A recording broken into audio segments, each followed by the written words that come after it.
Welcome to What the F is Going On in Latin America and the Caribbean, a popular resistance broadcast of hot news out of the region. In partnership with Black Alliance for Peace Haiti Americas team, Code Pink, Common Frontiers, Council on Hemispheric Affairs, Friends of Latin America, Interreligious Task Force on Central America, Massachusetts Peace Action, and Task Force on the Americas, we broadcast Thursdays at 4:30 p.m. Pacific, 7:30 p.m. Eastern, right here on YouTube Live, including channels for The Convo Couch, Popular Resistance, and Code Pink. Post-broadcast recordings can be found at Apple Podcasts, Spotify, Telegram, Rad Indie Media, and now under podcasts at popularresistance.org. Today's episode, we have a special broadcast partner, Venezuelanalysis, and our guest is from Venezuelanalysis, and I'll introduce him to you in just a minute. The episode is Mexico, Expanding Democracy and Defending Sovereignty. Our guest is José Luis Granados Ceja. He is a journalist with Venezuelanalysis and the Mexico Solidarity Project. So welcome, José Luis. So happy to have you with us. Finally, we've been talking about having you on as a guest for a while, and I'm so glad it worked out. I should tell the audience one of the reasons that I just want to share this because it's such a great accomplishment of José Luis is that one of the reasons we have not been able to get him on the program as a guest until now is that he's been working on a graduate degree in human rights. So, and he just finished his studies, and so we have him as a guest tonight. So let me give all of you just a quick background as to what we're going to talk about. So here we go. The international press is again bludgeoning Mexican President Andrés Manuel López Obrador, this time accusing him of attacking the country's democratic institutions. It's a baseless charge intended to undermine a government that refuses total obedience to U.S. hegemony. On February 23rd, an electoral reform bill received its final approval in the Mexican Senate en route to being signed into law. The National Electoral Institute, INE, as we call it here in Mexico, is widely recognized to be riddled with excess expenditure and a top-heavy bureaucracy. The new law simply mandates similar cost-saving measures to those that the administration of President Andrés Manuel López Obrador has applied to other governmental departments. It eliminates duplicated functions at the local and district level and fuses certain higher-level job descriptions. It also reins in eye-catching top salaries. And that's just a start as to what it does. So with that, I'd like to have José Luis join our conversation. We're going to start out talking about exactly what this electoral reform bill does. It creates greater democracy, greater direct democracy, and we'll talk about exactly some of the points that have been changed. And then we'll talk about how this and other accomplishments of the AMLO government are being really made to look derogatory in the Western press, and how we see that here in Mexico as a form of interventionism, among other forms of interventionism. So with that, José Luis, welcome to the program. And like I said, it's such a pleasure to have you with us. We've wanted to do this for so long. And I'm really glad to be here. Well, and it's so wonderful. I just want to, say again, it's just really congratulations on completing your advanced studies. It's really, really something to be proud of. So anyway, so let's talk about this electoral reform, exactly what it's done. And you and I have talked that it really fundamentally has created greater democratic participation in the electoral process.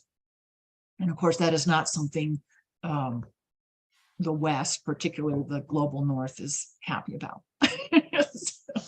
I think, when we talk about López Obrador and what he calls the fourth transformation of Mexico, what do we mean by that?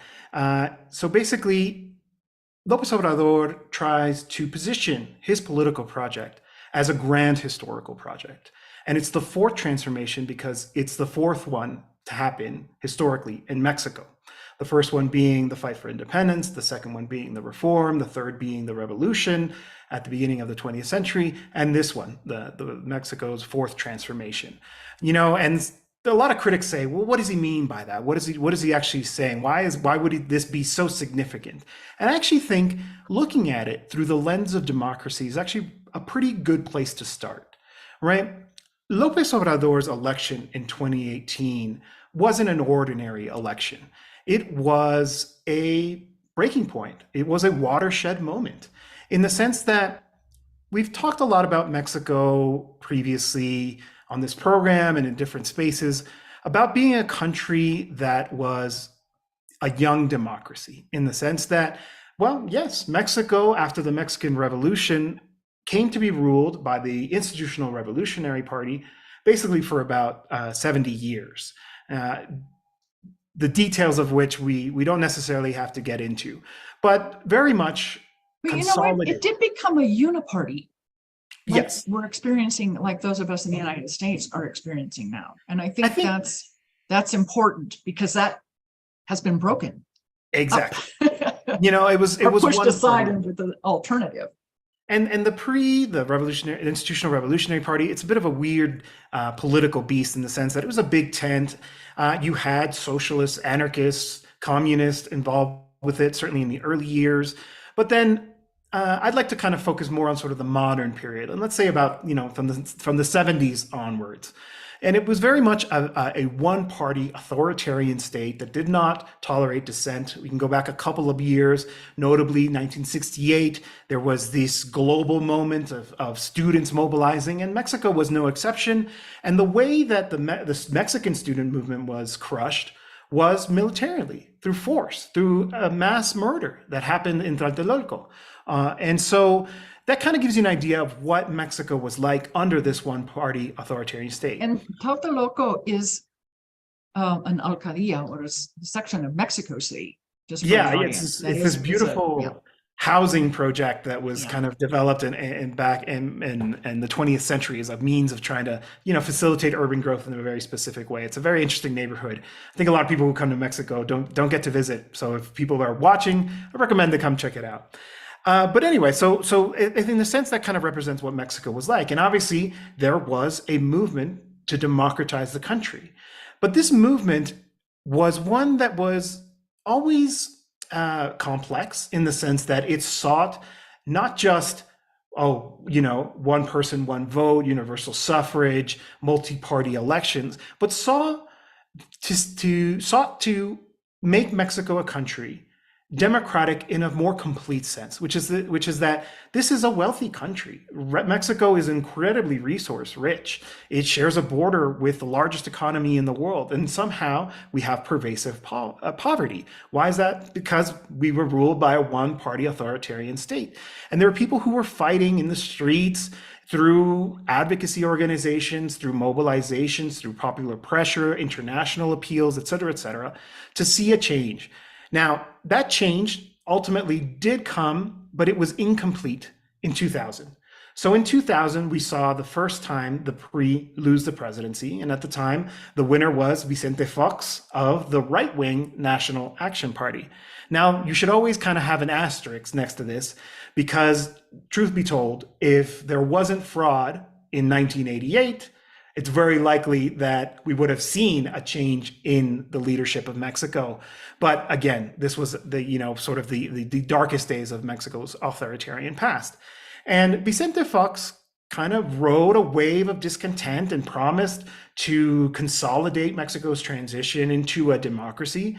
But ultimately, what ended up being installed in the country was kind of similar to the United States in that you had two ruling parties that kind of alternated in power, but ultimately were very similar to each other. They didn't actually deliver on those promises of the grassroots democratization movement in this country.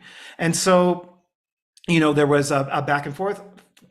Fox's election was followed 2006 by another fraud against López Obrador, the today president, where as a result of collusion between the elites and the then Federal Electoral Institute, the predecessor to the INE today, who facilitated this fraud. And ultimately, Felipe Calderon was able to secure power, although a very, very unstable coalition to be able to actually rule over the country.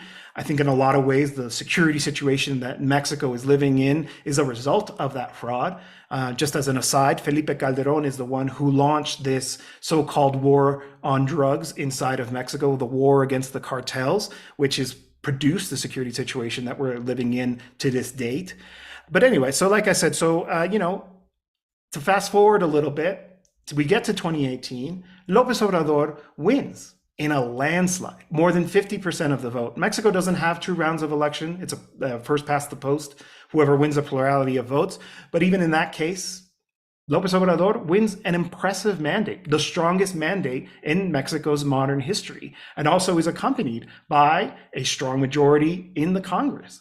And so he is basically given the opportunity to complete this forced transformation. And we should think about it as a democratization, because everything that didn't happen in 2000 with Vicente Fox did happen with López Obrador, which is to say that the great majorities of this country, which is to say the campesinos, the working class, the students like myself, who were excluded by the neoliberal system, finally had a representative in Palacio Nacional, finally had someone who was defending their experiences, who sought to improve the lives of the mass majority, as opposed to ruling on behalf of the wealthy, the urban elites, the economic elites, the oligarchy that very much exists inside of this country. And that, I think, is a great place to start when we think about democracy, and why I find it so curious that, you see these attacks saying that he is undermining the country's democracy. I would say that this actually, his election and everything that it represents and everything that's brought, the democratization of our resources,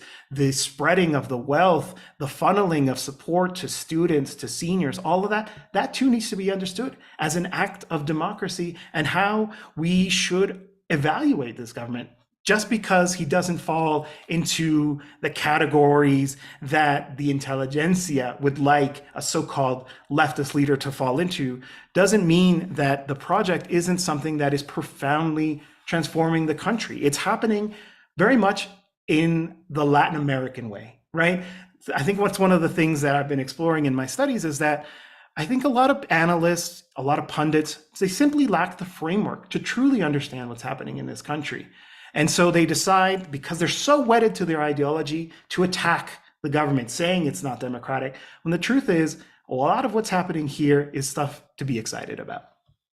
But and I would argue, you and I have talked, it's more democratic. And that is one of the reasons that the United States and other Western nations have become so negative, particularly in the mainstream media press, so anti-AMLO. And of course, this is an election year, and there's a lot of external interests that do not want to see another Morena government next year. And part of the Morena philosophy is to dismantle neoliberalism. And that, in fact, is happening. I mean, you can't undo it all overnight and still, have a viable economy. It's got to be dismantled and redistributed gradually, which is happening. And, it's really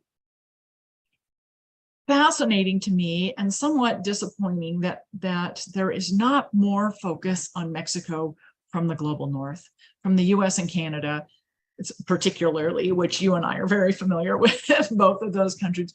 It's like everyone just kind of looks right over, the country immediately to the south of the United States, and then goes further south for, people looking at Colombia, looking at Honduras, looking at Peru, Venezuela, Cuba, Nicaragua, and we just kind of look right over Mexico. And there is so much happening here. Maybe that's a good thing. That the advancements and the dismantling of neoliberalism are just happening without a lot of eyes, except the ones we don't want. Well, that's exactly the point I was going to make. In a sense, it is flying under the radar, right? But unfortunately, the people we should be worried about are paying attention. And, you open this program talking about the electoral reform, right? that's probably one of the things people who keep up with the news in the US and Canada have probably heard about Mexico. Oh, he's an authoritarian, he's undermining the National Electoral Institute, the INE, right? And the reason that they choose these kinds of attacks, these lines of attacks, is because they are pretty effective, right? There has been a concerted effort since the beginning of the first pink tide, since the election of Hugo Chavez in 1998 and everything that followed, to try to depict any government, any movement, any party that is counter-hegemonic, that resists US and Canadian imperialism, as being one that is inherently authoritarian, inherently anti-democratic, right? So we're talking about these reforms, and we should be clear, there was actually two reforms that were put forward. One was a constitutional reform, and that one actually was far more far-reaching than the one that was ultimately approved. And what that one actually sought was to democratize our electoral institute. Now, the Electoral Institute, as I kind of give a really brief overview of Mexico's transition into democracy, it was one of the conquests of that movement, but it became elite captured. It became a space that very much served the same interests that sustained that pre-dictatorship for so many years. This is the Electoral Institute. That's right. Yeah. And so they're the ones who supervised the 2006 election, which is widely viewed as being fraudulent, as having one that actually produced a result that didn't reflect the will of Mexicans, right? That's the most basic definition of fraud that we can have. And so what did López Obrador do? He said, let's democratize this, and actually put forward the proposal to have them elected. So there would be a list of candidates that were pre-selected, making sure that they had the competencies necessary to be able to serve in this post, but ultimately leaving up to the citizenry. Why not, right? Like, if we elect our representatives to Congress, if we elect the president, if we elect our local representatives, why shouldn't the people who supervise our elections? Now, that one ultimately didn't get approved. You need a supermajority to do so, and Morena has a majority, but it's just a simple majority, not a supermajority, and so it didn't go forward.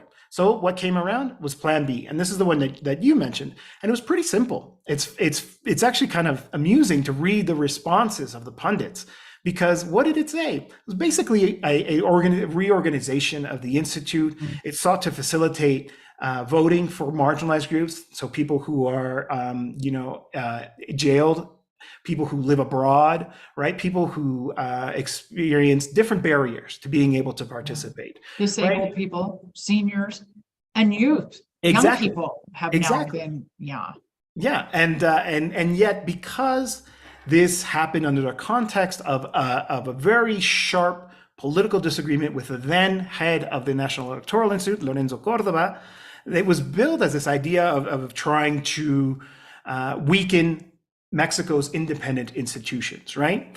But what was this institution really up to, right? Lorenzo Córdoba was very much a political actor. And I think this is one of the points that I really try to transmit to audiences. When you see these kinds of rallying around certain issues, when sort of the same old political faces and the same voices, notably people like David Frum, writing about Mexico, accusing López Obrador of undermining democracy because of this reform that he put, it should raise alarm bells, right? And I call them conservative strongholds.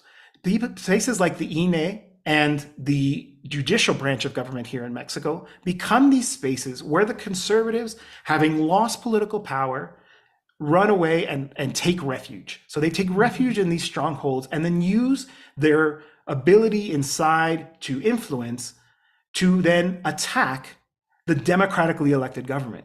So if we look at it that way, who's actually the anti-democrat? Who's actually the ones who are undermining the country's democracy? Well, it's the people who are using unelected posts, who are using unaccountable institutions that are flagrantly violating the Constitution in order to attack the government, which was democratically elected and, worth mentioning, continues to enjoy widespread popular support, kind of enviable numbers. He's often listed as the first or second most popular leader in the world, maintaining 60%. He certainly is on Twitter every morning. It's funny. He's become an influencer.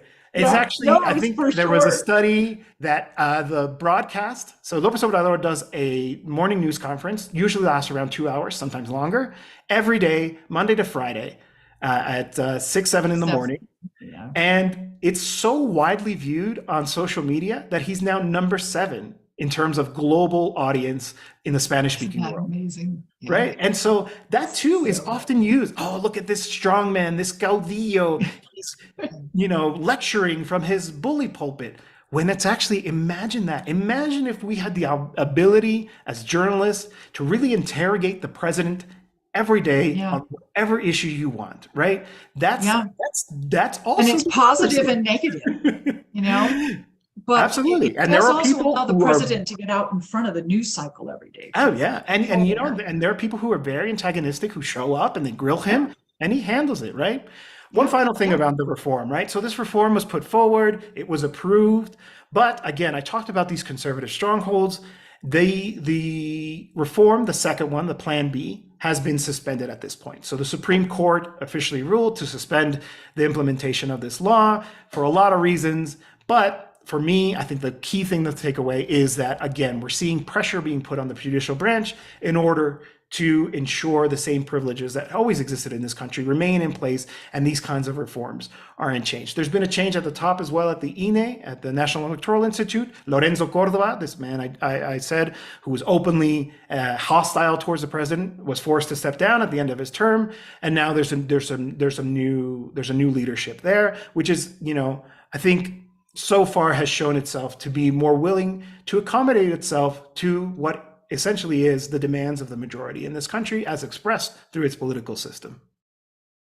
You mentioned earlier the capture of institutional capture and how the ruling elites can stay in power, can control decisions made in the country in non-elective positions. And this, I would argue, this is exactly what has happened in Guatemala. And of course, they had presidential elections, the 25th, and Sunday. And we've seen what can happen and how people are just kept off the ballot and for no reason, just totally, But even then, right, we saw this dark horse candidate who wasn't even figuring in the polls. Turns out he's the runner-up and he's going off to the runoff, right? The masses are smart. We should trust them, right? They can try to put all these barriers that they want. You can have the elites hiding in their conservative strongholds, trying to influence policy, but that resistance bubbles up one way or another, right? Sometimes it takes longer. We had Honduras neighboring Guatemala as well. Right now, it's actually the anniversary of the coup against Mel Zelaya, right? Mel Zelaya, same thing. Nobody expected him to be the popular voice that he was, and he was, ousted by a coup. But a few years later, a few election cycles later, the people were able to defeat those conservative forces that had installed themselves after the coup. And now we have a popular leftist leader in Xiomara Castro ruling Honduras, right? Same thing, and having, a lot of challenges exercising power because of, the institutional elites capture. and interests. Yeah. But the point is to have faith, right? And I think, you said, I really like that people should pay attention to Mexico. You and I were together in Washington, D.C. for the Latin American Caribbean Policy Forum, right? And I was invited to present, and it was really encouraging to see how enthusiastic people are about what's happening in Mexico, right? And well, you just gave a great speech too. Well, but you're right. The audience was. I'll share with the YouTube live audience that, the audience was very enthusiastic to listen to Jose Luis's presentation, and because I don't think anyone has really heard in the North all the changes that are happening here. Advancing. I think that's the exciting part. People just were so excited. And you did such a great job with your presentation anyway. Yeah. They're fluid, right? There are advances, 2 steps forward, 1 step back, et cetera, right? But in Mexico, I think overwhelmingly, it's a project that continues to move forward, that continues to accumulate power, that sees a more mobilized base, whereas a population that every day, because a lot of people, for example, tune into that broadcast and hear a history lesson from the president and start to really kind of engage with these topics. And why can I say with confidence that that's advancing?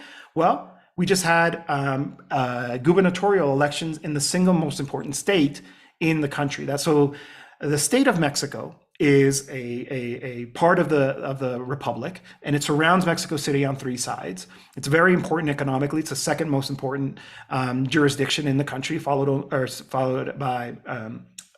outpaced only by Mexico City. So it's a really key place. And actually, the PRI there had ruled for nearly 100 years, uninterrupted rule, right? And they just lost in the last election to who? To Morena. And that's actually been the case in a dozen elections that we've had since 2018, right? The territorial reach, the political reach of Morena, which is López Obrador's party, is now grown immensely, right? It is a political movement, which obviously has its contradictions. I'm not trying to say that it is the vanguard of the global revolution, but in a lot of ways, it's doing things correctly, and it's clearly continuing to win the hearts and minds, to the point that a lot of these attacks, as you said, are actually aimed at what's going to happen here in the country in 2024. What it's actually about is this fear that, so López Obrador can't run for re-election. He's prohibited by the Constitution. We're in the midst of the succession race. Who's going to be the candidate? But so far, looking at the polls, doesn't matter who the candidate wins, Morena wins the presidency, which means the fourth transformation will continue. And that makes a lot of people, particularly the imperialists, the ruling class, very unhappy. Let's talk about some of the things that the US particularly, but the Western international community is doing to negate the progress of Morena and impinge the success of Morena winning the presidential election next year, because some of it is media oriented and some of it is far, far more aggressive than that. But before we do that, I just want to see you talking about the success of this government. I just want to share with the audience. I came here in September of 2020. The exchange rate was 21 Mexican pesos to $1 US. Today, it's hovering around 15.95 to 16 US dollars to pesos to $1 Mexican.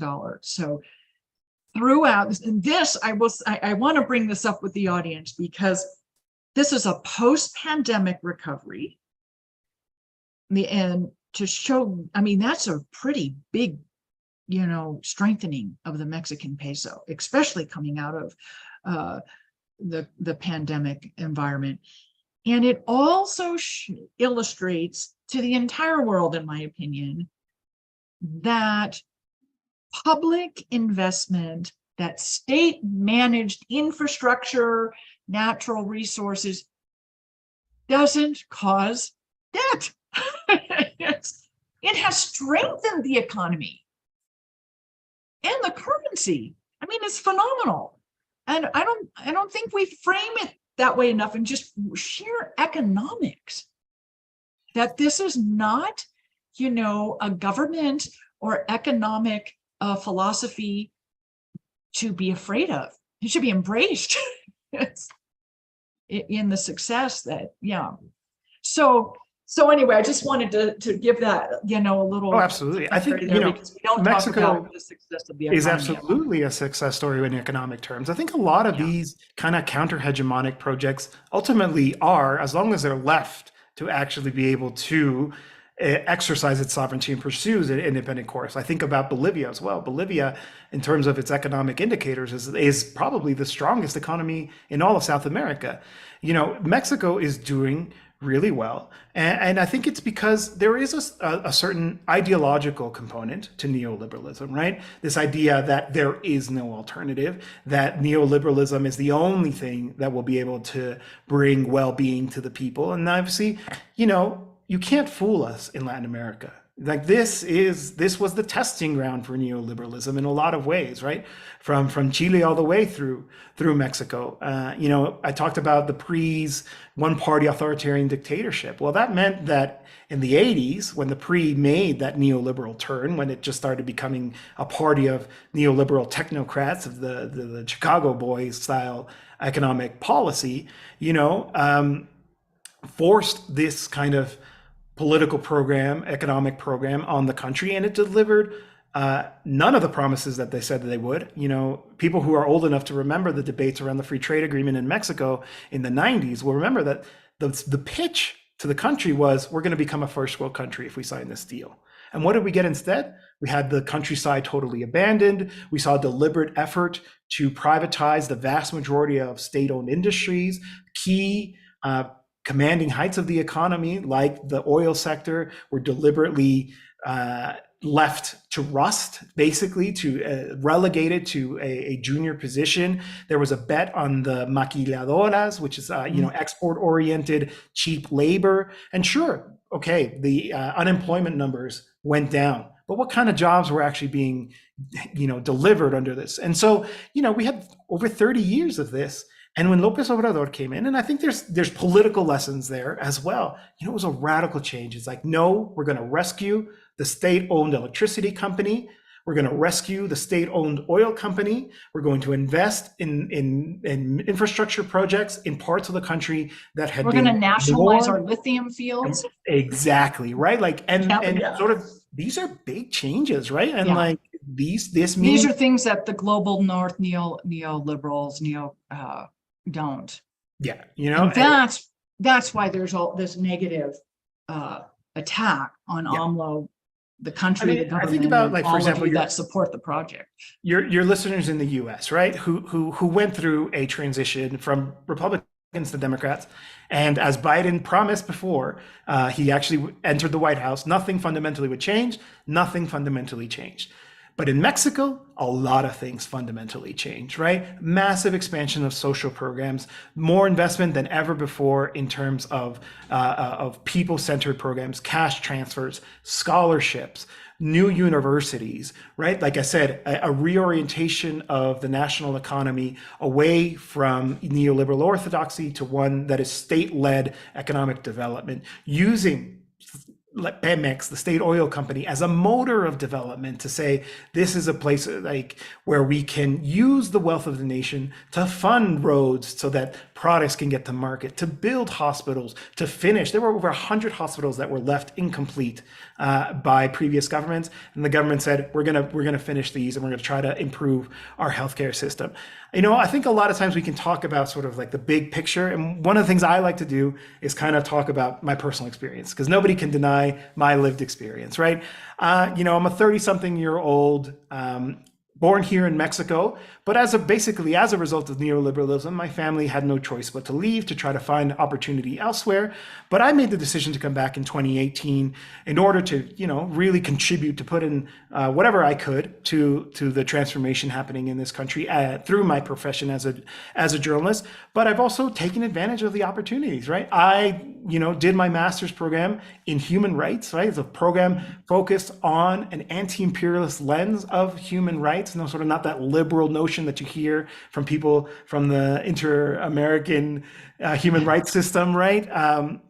In a public university that was open and founded by López Obrador, right? When he was the governor of Mexico City, and then for my generation, my cohort was the first one to receive a generous scholarship from the state so that I could focus on my studies full time, right? Every day I board a cablebus that was built in the periphery of the city where I live that takes me safely. The cablebus is like a tram system, gondola, like in the global north, it's pretty much what we use to go skiing. Yeah. In the global south, it's public transportation. The mass public transportation. It's beautiful, actually, because it's a nice little relaxing ride in the sky, right? And then I board a subway that cost me less than 30 cents to board, even with the peso now, even less, right? And to make it to school, to attend. It's like all of these things that are quality of life things. One of the people asked me, like, why did you make the decision to return to Mexico? Well, in Mexico City, it's also a city that's been governed by the left for a long time now. It's a place where a working class person like myself, right? I don't have a lot of, savings. I don't have any accrued wealth. I can thrive. I can not just survive. I read the stories about people who have good paying jobs and somehow can't make their ends meet. And here I am in Mexico thriving, like I said, riding a robust public transportation system to go hang out in a beautiful public park, right? Where there's probably some kind of free activity going on, some play, some games for children, whatever it is. It's extraordinary to live in a very different context and a place where I sincerely feel like there's a lot of hope. But all of that to say, though, we do need to see a deepening of this transition, right? Like, this is a very good start. I think only López Obrador would have been capable of being able to secure that mandate that he did in the 2018 election, and to carry out the transformation, to resist all the pressures that were obviously put on the president to abandon his promises, to abandon his commitment to the country's poor majority, and to actually engage in that transformation of the country. And now, like I said, he's constitutionally limited. So let's see what happens next. Let's see what can happen in terms of deepening that process, and also attending to some of those contradictions that do exist, right? Some of the things that we do need to see some changes from the government on. So let's talk about, those of us here in Mexico, it's pretty obvious Moreno's going to win next year. And the neoliberal, the people who support the neoliberal capitalist model really don't want to see that happen. They don't want any more nationalization of natural resources, for one, and many other things, the broadening of democracy. Let's talk about some of the tools that the US specifically, but the Western media in general, are using. And we should also talk about what the US Congress is considering doing to halt the advancement of the fourth transformation. So we talked a little bit about some of the attacks we've seen in the mainstream media. I invite people to subscribe to the Mexico Solidarity Project, because that's actually one of the ways that we've really been focusing on it, is kind of answering some of these, frankly, false criticisms that are happening from the likes of Anne Applebaum and David Frum and Bill Barr and all of these sort of old figures from the elite of US politics. And for example, saying that he's undermining democracy and all these kinds of things, trying to paint this picture. I think if you look at a lot of the coverage that happened around then, there was this notion that every single article kind of slipped this in there, saying López Obrador basically wants to manipulate the country's electoral system in order to ensure that his successor wins in 2024. Again, politics is fluid. We know that Moreno is going to win. Exactly. That would be like a Richard happens, Nixon thing, right? Which is in Watergate, like you're going to win and you do something stupid anyway. Yeah. And this president is not stupid. Exactly. Yeah, and that, we hopefully we have some time to talk about it. He's a political animal, right? I think in a lot of ways deserves a lot of respect in terms of just how astute he is in terms of making the right move at the right time. But anyway, so they mention these things, saying, oh, he's trying to change the rules of the game in order to make sure his successor carries out his pet projects, things like that. Well, the reason they put lines like that is because they're trying to lay the foundations for the undermining of the legitimacy of the next president, right? Because that makes it easier. It's a tale as old as time, right? And they did it to Evo Morales right before the coup that ousted him. They did it to Hugo Chavez, right? And all the various regime change attempts against him. They're currently doing it now to Nicolás Maduro, right? Read any piece of Daniel Ortega, Diaz-Canal. It's just, exactly. Or probably the most vicious ones is around Nicaragua, right?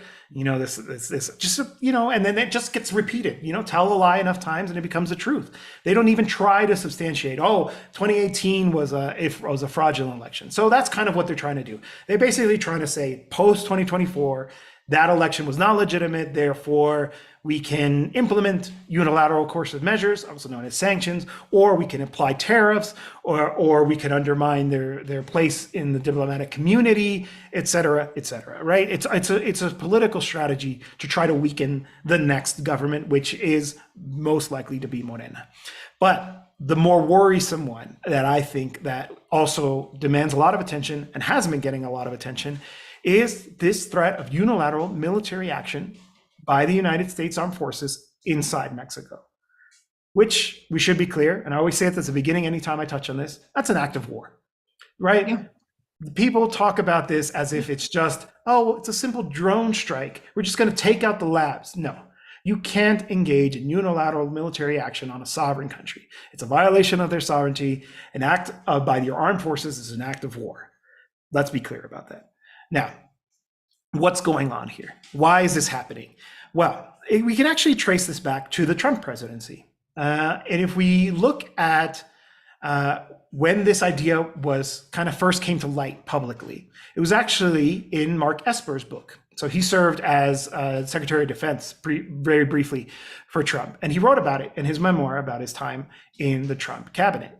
And when that came out, it's really curious. You know, he reported about how Trump was like, well, can't we just bomb the labs? They won't even know it's us, right? As if it wouldn't be obvious, clear as day who committed that. But anyway, the point is that he was actually said to have been left speechless at the proposal. And if you look at the coverage from any outlet, from the New York Times to the Washington Post to the LA Times, whatever you want, it was treated as a scandal, right? Yeah. Trump is talking about bombing our neighbor and major trade ally, our partner in the international community, right? Like, despite the differences that exist between today's Mexican president and the U.S. government and the U.S. State, you know, these countries are allies, right? They have a profound free trade agreement between them. They have billions of dollars in trade between the two. It's an absurd proposal. But now it's a mainstream idea. Now you have almost every Republican candidate talking about it like it's a legitimate proposal. And this happened really quickly. When I first heard this proposal being floated once again by the Trump supporters, he's got a think tank, the Center for Renewing America, I believe it's called, that put out a policy paper basically calling for this, right? You know, we saw this article from Rolling Stone that talked about how he's basically asking for his advisors. If I win, I want to have battle plans ready to carry out this unilateral attack against Mexico. And it became part of the GOP, the Republican Party's program, basically. There's very few who are pushing back on this. And I think it's also important to note that, you know, the Democrats who are in the White House now have not done enough to push back against this idea. It's the kind of thing that the Democrats, they don't want to. And there's a reason, right? Like, that's exactly it. They don't want to. I mean, they're okay. I mean, basically, you know, the inaction is action approving it. Absolutely. Right? And so why? So why do we have this consensus? Why did this consensus get established so quickly? Well, because we have a counter-hegemonic government. We have a government that is trying to exercise its sovereignty in order to develop its resources for the benefit of the Mexican people. You know, I cover Venezuela a lot as a writer for Venezuelanalysis. And if you think about, you know, it's very easy to say, oh, Venezuela, oil, that's why they're after it, all this kind of stuff. And yes, that is true, right? The US wants to assure that it has stable, secure energy supplies so that it can continue to be the empire that it is. But the actual supply of oil to the US from Venezuela was never interrupted. You know, that whole industry, when oil was discovered in Venezuela, it was developed in partnership with US firms, right? There's a reason why Venezuela's most prized Chevron's still there. Chevron is still there, yeah. You know, the most prized asset is Citgo. Citgo has gas stations all over the US, right? Its refineries in Texas are really important to its production. But that was the thing, right? Extract the oil from Venezuela, but have the refinery in the United States. That happened with Mexico too. That's also true. You don't have control. You don't have the ability to create a finished product. Yeah. Yeah. which is And so colonialism, the exactly. extraction, but not. You hit the nail on the head, right? The point it wasn't about oil in Venezuela. It was about the colonial mindset. And in the case, same with Mexico, right? It isn't, Mexico is happy to continue exporting products that are, assembled here, TVs, T-shirts, whatever it is, right? It's happy to sell its natural resources to those who are willing. But the problem is that when you have a government like the one by López Obrador, it's one that has an outlook towards meeting the well-being of the country first. So it's to say, we want to establish energy sovereignty so that we meet our energy needs first, right? We want to make sure that lithium, if it is developed, is actually benefiting the populations that are going to be affected by its extraction, and that the wealth that is generated is actually flows down to the people. That's what they can't tolerate.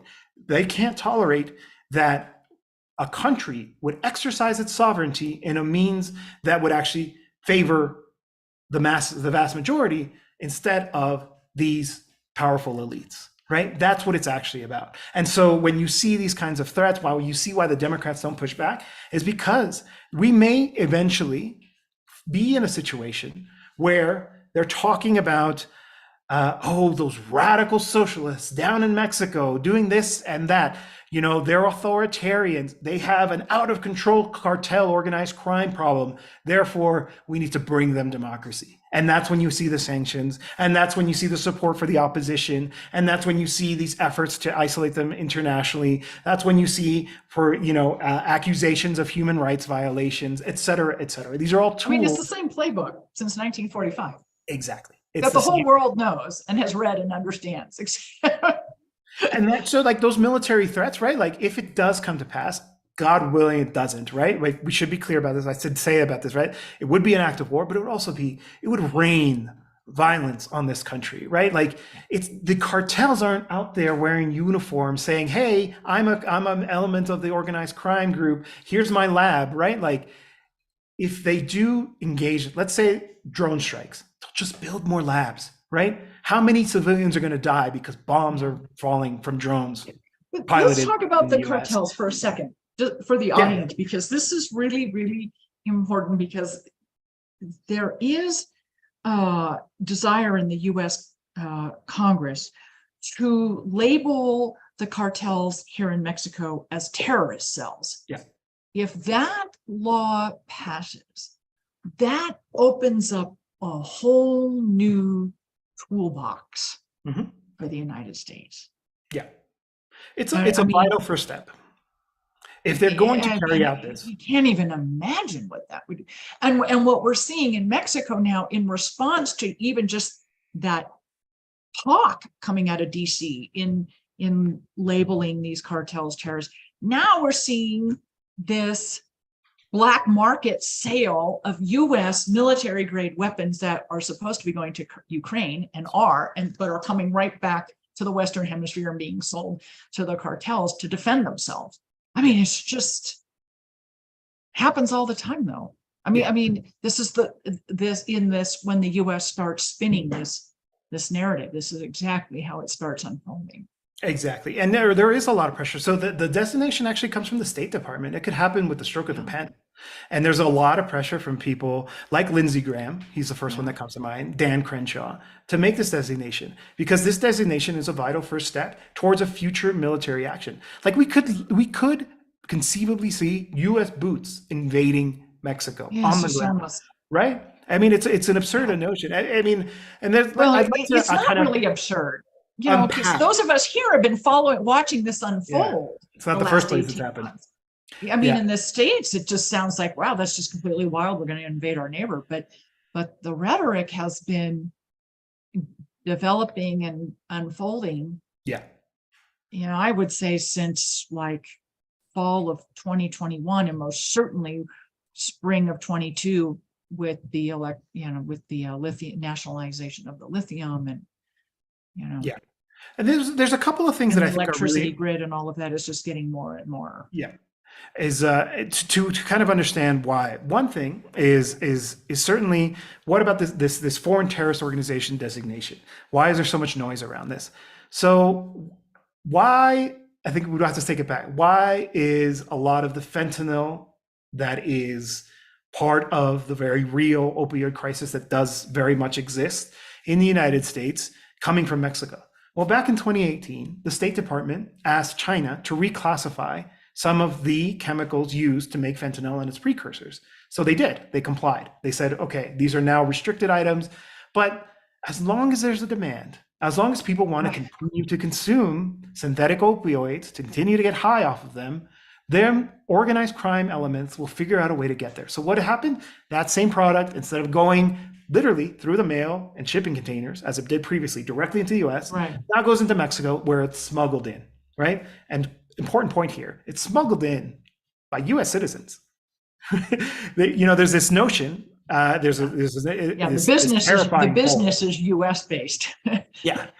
Buy their product outside, but the business. Something like 60% of Republicans think that undocumented migrants are the ones bringing the fentanyl over, when it's actually the vast majority are being brought over by US citizens to be consumed by US citizens, right? Yeah. But so what does this FTO designation mean in this scenario? The truth is, and Lindsey Graham said it himself, he's like, if we had this designation, we could go after China. So the whole China-US multipolar rivalry that is very much developing, emerging right now, is also a factor. And the battleground will be Mexico. Exactly.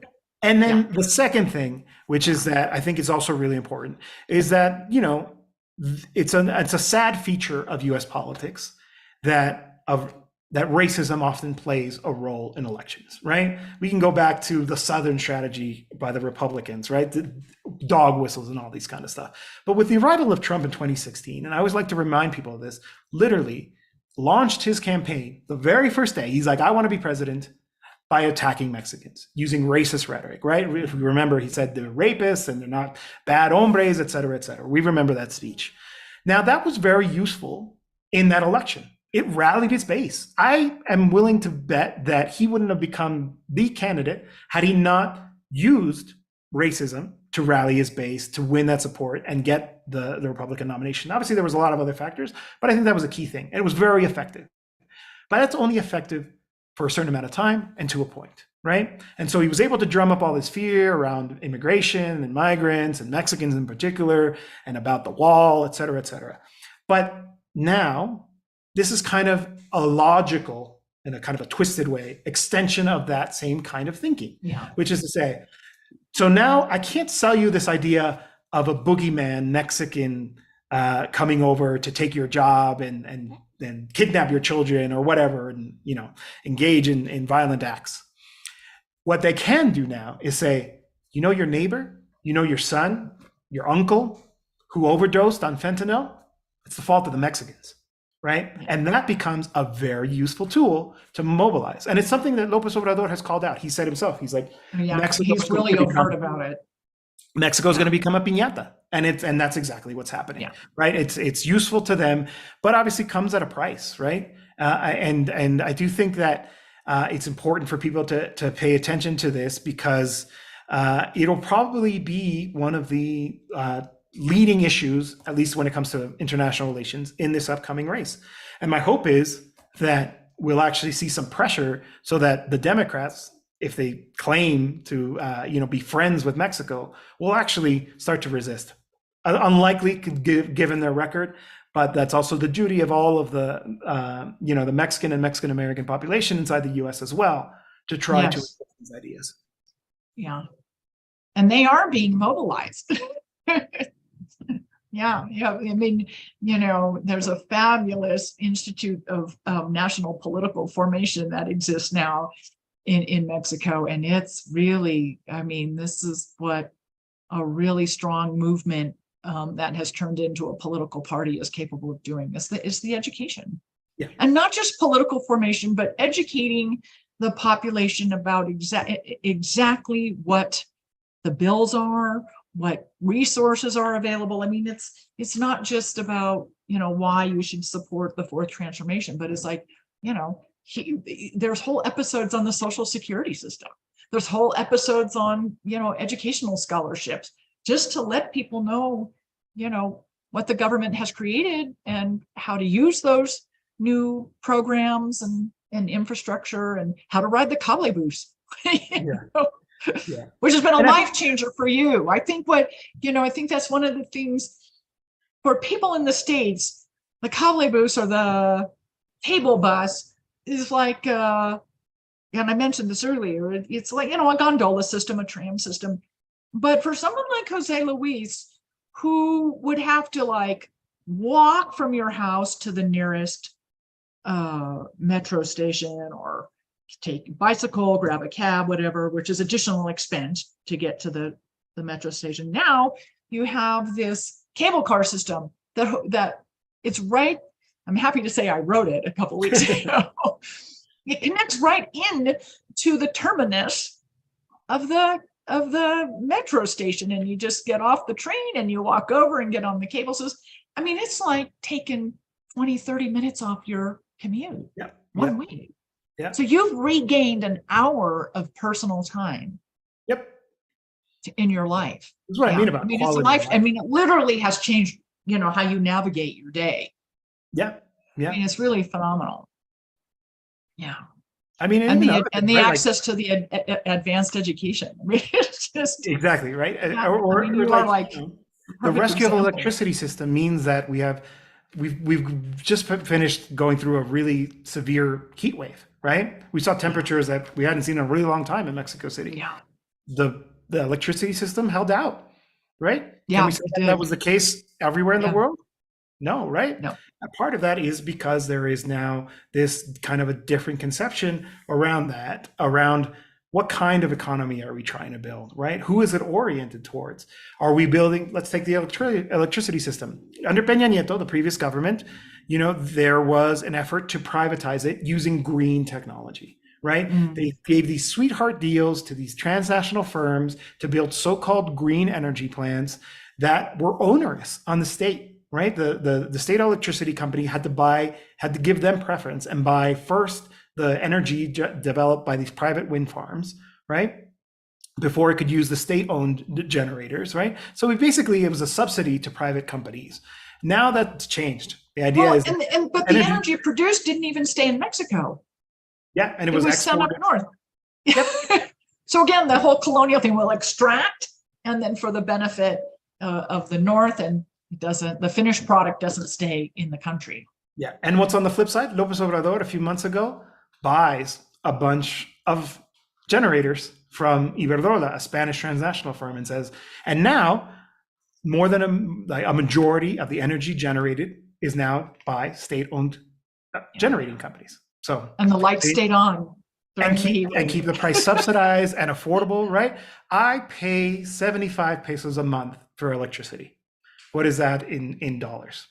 Like $5, maybe? $5, $6. 100 is about. There are people who are paying thousands in Texas for their energy bills, right? These are kinds of things which is that's unstable.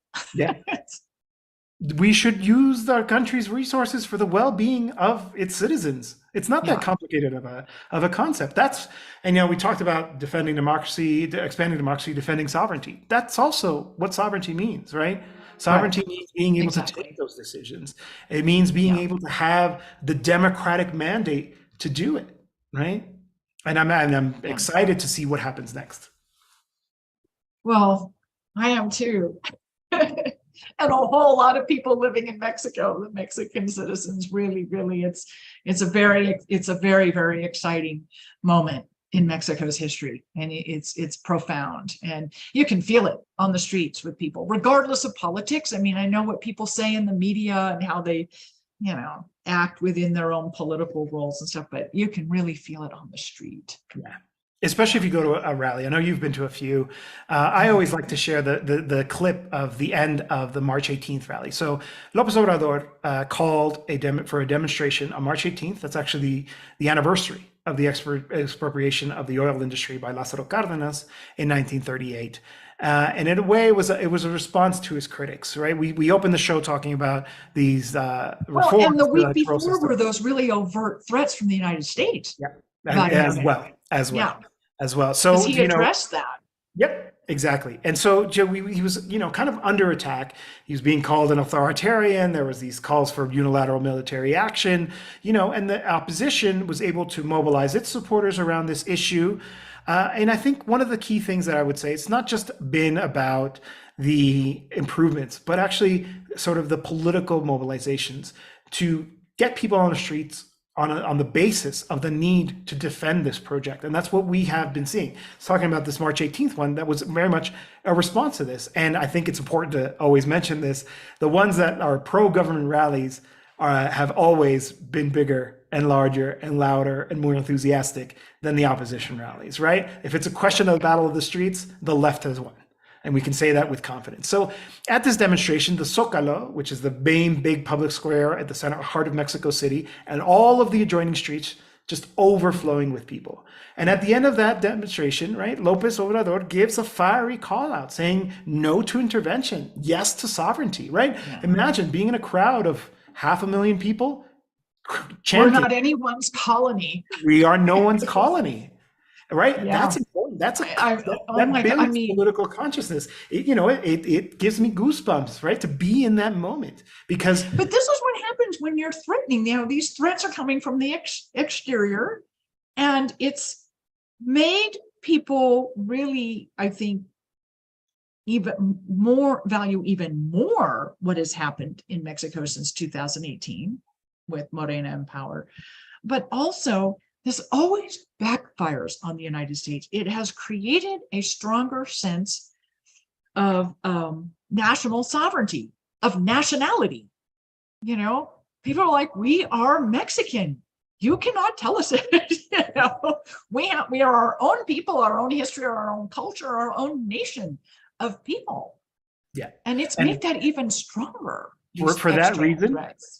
I hope that policymakers in Washington really reconsider what they're considering right now of this unilateral military action, because you will really wake up the tiger, as we say here in Mexico, despertar el tigre, if they do that. We also have memory, right? Like it's not like it will be the first time the U.S. invades, right?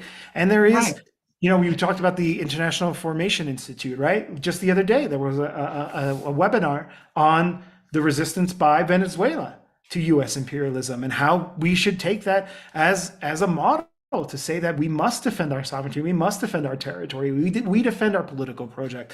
And if they do continue to interfere with that sovereignty in our political process, it's going to do exactly as you say. It's going to wake up. And if they decide to put boots on the ground here, watch out, right? It will produce a radicalization in the same way the 2002 coup against Hugo Chavez in Venezuela did. Right? The whip of the counter-revolution. You're playing with fire. And, things are not going to go back to before. And maybe we can close with something along those lines, right? Where the opposition here in the country hasn't quite figured things out, right? The opposition here is very the right-wing opposition. So in Latin America, the opposition is whatever left or right is opposed to the current government. In place. So here opposition is right. At this moment in time, opposition means the right. And we should note there is an extra parliamentary left that is very critical of the government as well. It's not really the scope of this program to get into all of that. We should acknowledge that there is an extra parliamentary left that doesn't support Morena and that project. Maybe we can come back on a different time and we'll do another episode on that. But the right-wing opposition, the political opposition here, hasn't been able to figure out a coherent response to everything that's going on, and they are the lackeys. I would argue right-wing oppositions throughout Latin America and the Caribbean they're all the same. They can't quite. Also because they take their marching orders from Washington, right? They are not interested in. We'll say that. And so that's what we're seeing now. And I think they're going to get more desperate, right? They're going to continue to try to exploit these conservative strongholds. They're going to go to the OAS. They're going to go to Washington and ask for more and more interventions. They're going to have the pundits from Applebaum to come into the country and write articles that don't correspond to the reality and try to paint this picture. All of this is going to continue to happen. But as we said previously, there is a conscious and increasingly mobilized population here that is willing to defend it. And I hope that actually becomes the ingredient that leads to its radicalization, right? Yes, we are delivering a welfare state that probably hasn't existed in the country for decades, right? Really attending to the basic needs, allowing people to thrive. But, there's also a long tradition of communal control over the means of production, the ejidos, communal control over territory, over land, right? These are things that go right up to and including to questioning the capitalist mode of production, right?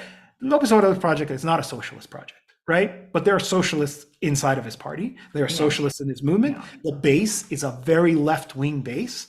And so they are the ones who are continuing to push, right? Like, he's the president, he's the government, he's got to balance a lot of interests, including— Exactly. He has to hold the whole country together. But that our job is to push, right? So that our pressure gives the next president or this president the room to operate, to continue to affect the interests of the ruling class. I think we are in a position to do that. That's how transformations actually happen, right? Again, to go back to Venezuela, I love making this kind of comparison, right? When Hugo Chavez was elected, he wasn't elected as a proponent of the socialism of the 21st century. It was a process. It was something that he had to be kind of steered into by the mobilized masses, by his own leadership, of course, as well. I don't want to undermine that, right? But eventually he came to this position, right, where, we're talking about constructing communes and the building of cooperatives and, challenging the fundamentals of a capitalist mode of production. We could get there here in Mexico. It's harder. We have the U.S. as a neighbor. I wonder how willing they would be to buy auto parts from, the socialist auto parts maker of Central Mexico. But why not, right? Like there's a working class here that is also increasingly democratic. There was a process to democratize Mexico's labor movement that is really kind of gaining a lot of steam, and an increasingly conscious working class that says, why don't we take over the means of production? It's not just enough to get a good contract. We could be running this. Right. And so it's a very industrialized base here in this country, very diverse in the sense that some of the ways that they can attack, that can undermine the country's economy are not available to them. As you mentioned, there's actually a pretty smooth economic handling of the country, right? Like it's not going to turn into a basket case one day to the next. So I think there's a lot of potential here. But if there's a final message that I have for listeners is also, pay attention to Mexico. There's a lot of lessons here, a lot of good things about that it can be translated to understand how to make a political transformation happen in your countries, right? One of the urgent tasks of any socialist communist in the United States is to weaken U.S. imperialism, right? Help us out. Make it so that U.S. imperialism can't harm us as much, so that we can continue to flourish and continue to go through that example. And let's not forget, there are how many? 12, 13, 14, 15 million Mexicans in the U.S. right now, amongst other Latin Americans, right? What if those kind of ideas is something that Tariq Ali used to talk about? What if via the Latin American population, together with our indigenous comrades, our Black brothers and sisters, can we start to kind of really start to warm up the population to ideas that are different, and we can be like and point to the successes that are happening elsewhere? I think that's the kind of stuff that makes me really excited. But in the meantime, please help us out and help us to reduce the power of imperialism, because right now that's also one of our major threats. Thank you so much, Jose Luis.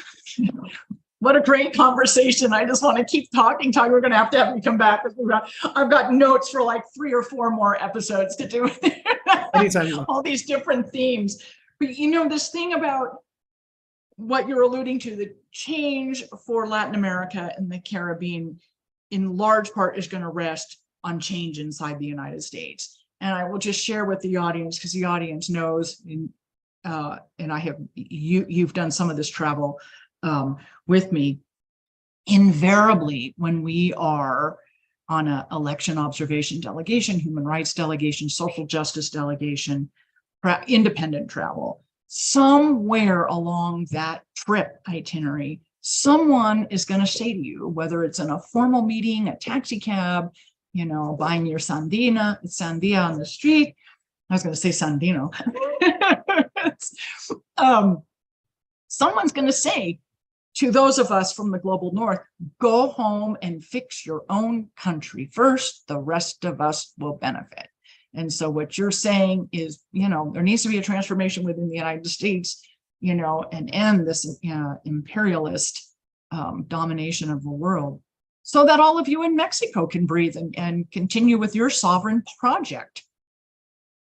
So and take inspiration, right? 10 years ago, Morena, the political party that today rules 20 some odd states, that has in power the federal government, 10 years ago didn't even exist.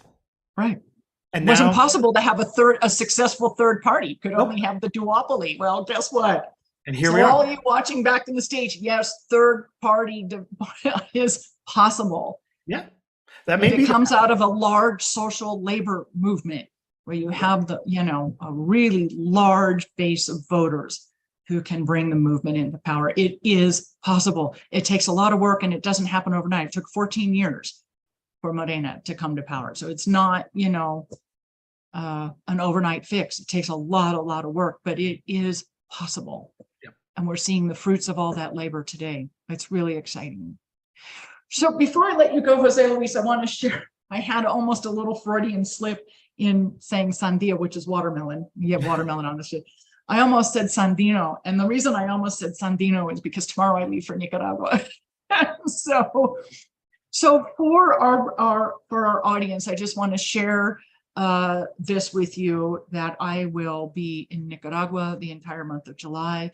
I have organized a delegation to go celebrate the 44th anniversary of the Sandinista Revolution, which is formally July 19th, but we are also going to be traveling prior to the formal festivities to the Caribbean coast to study the success of state investment, particularly in infrastructure projects. And then in August, you were talking, Jose Luis, you were talking about the communal system, the communes in Venezuela.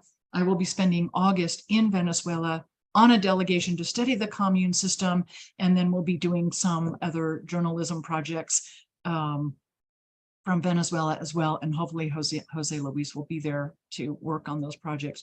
So for the audience, you will see WTF live from Nicaragua and Venezuela this summer. I will do my best to broadcast regularly every Thursday for you, but if you see a few notices that, I'm on the road and gathering more stories, that's why. So Nicaragua in July, Venezuela in August. So just to put that out there, and hopefully Jose Luis will be part of one or both of those projects. So anyway, thank you so much, Jose Luis. We've got more episodes to do. Special shout out to our broadcast partner this evening, Venezuelanalysis, and all of our regular broadcast partners. And for all of you in the audience, you've been watching What the F is Going On in Latin America and the Caribbean. We broadcast every Thursday, 7:30 p.m. Eastern, 4:30 p.m. Pacific on YouTube Live, including channels for the Convo Couch, Code Pink, Popular Resistance. Post-broadcast recordings can be found at Apple Podcasts or Spotify or wherever you find your podcasts. So thank you, everyone. Thank you to our guest, and we'll see all of you next week.